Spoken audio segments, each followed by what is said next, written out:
No Brasil, existe uma regra simples. Ninguém no serviço público pode ganhar mais do que o teto constitucional. Simples, né? Só que na prática, não é bem assim.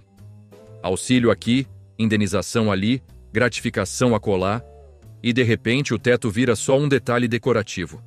Agora o Supremo entrou no jogo, mas a pergunta é: o STF consertou o sistema ou começou a legislar no lugar do Congresso? O que é o teto constitucional? O chamado teto constitucional está previsto na Constituição Federal.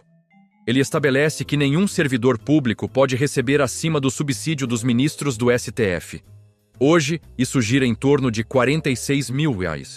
A lógica é simples: evitar privilégios, manter equilíbrio na administração pública e garantir uma certa ideia de justiça salarial dentro do Estado. Só que o problema nunca foi o teto.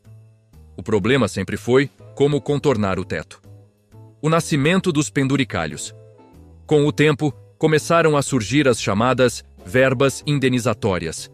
Na teoria, elas não são salário, são compensações por gastos ou situações específicas. Na prática, viraram um atalho. Porque o teto vale para remuneração, mas muitas dessas verbas ficaram fora do cálculo. E aí começa o jogo. Auxílio moradia, auxílio alimentação, licenças convertidas em dinheiro, auxílio paletó, educação e uma infinidade de gratificações diversas. Tudo legal, no papel, mas somado, estoura o teto com facilidade. E foi assim que o Brasil criou uma coisa curiosa: o teto que não limita. Diante desse cenário, o Supremo Tribunal Federal decidiu intervir.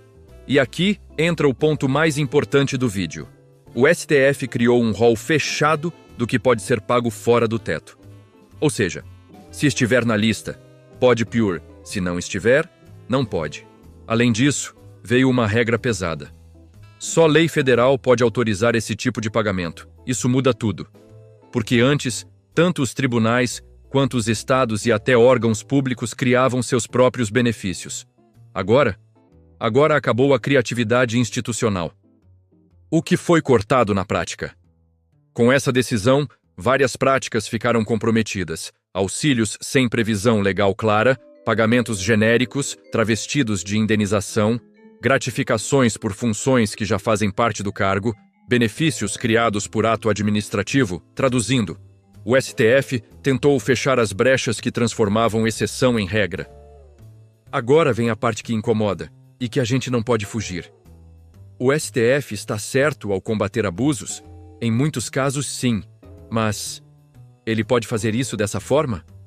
Porque, no Brasil, a criação de normas sobre remuneração no serviço público envolve principalmente dois atores: o Congresso Nacional e o Poder Executivo.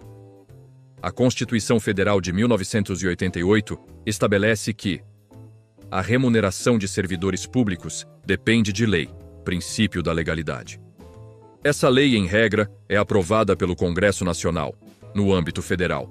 Resumindo, quem cria regras gerais sobre remuneração no serviço público é o Congresso Nacional. E o que o STF fez aqui? Ele definiu, na prática, o que pode e o que não pode ser pago. Isso levanta uma dúvida legítima. Estamos diante de aplicação da Constituição ou de criação de norma nova? Quem defende a decisão do STF argumenta, principalmente, que o STF só fez valer a Constituição, combateu distorções históricas, reforçou o princípio da legalidade e trouxe transparência ao sistema.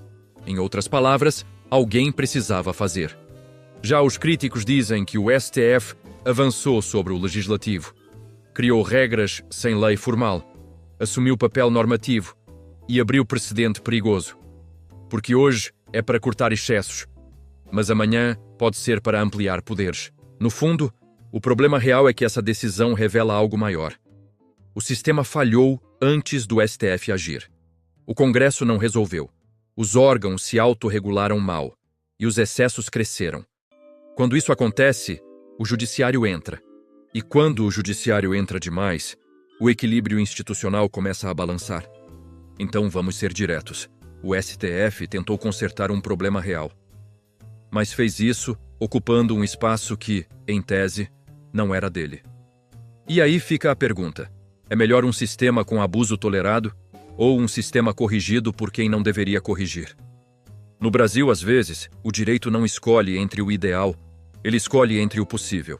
E você, o que acha? O STF colocou ordem na casa ou passou dos limites? Deixa sua opinião nos comentários. Curte o vídeo se te ajudou a entender o que está acontecendo de verdade. E segue o canal para mais direito, sem maquiagem e sem narrativa pronta. Aqui é direitos, pero no mucho.